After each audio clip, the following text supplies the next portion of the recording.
அப்பாவி போல் இருக்கும் இவர்தான்.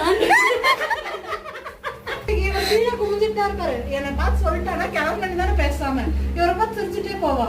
இவங்க காலில் ஒரு மெட்டியை போட்டு ஒரு கல்யாணம் அடுத்த வாட்டி அந்த பொண்ணு வரப்ப சொல்லுங்க, நான் இவர்கிட்ட போய் மாமா அப்படின்னு அமையக்கூடாது. அதுக்காக நான் என்ன வேணா பண்ணுவேன். 4000 தரேன், மொட்டை அடிக்க சொல்லுங்க. இப்பயே தரேன், இந்தாங்க மேம் இதை வச்சுக்க.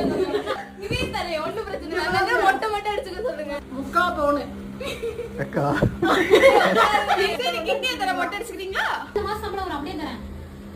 12 ஏக்கர் இருக்கா சொல்ல, எனக்கு தான் நான் அப்படியே கூட கொடுத்துடுறேன். அவங்களும் போயிட்டாங்க 12 ஏக்கராக்கு. எங்க ஓகே உட்காருண்ணா. எங்க பிளேட் இருக்கா மேம்? பேச்சோட இருக்கணும். இல்ல உட்காரு. விக்ரம் மாதிரி வெட்டி விடுவா, விஜய் மாதிரி வெட்டி விடுவா. இல்ல மொட்டை அடிச்சுக்கிட்ட ஃபர்ஸ்ட் போடுவான். அக்கா விக்ரம்னு சொன்னானே இன்னும் எங்கே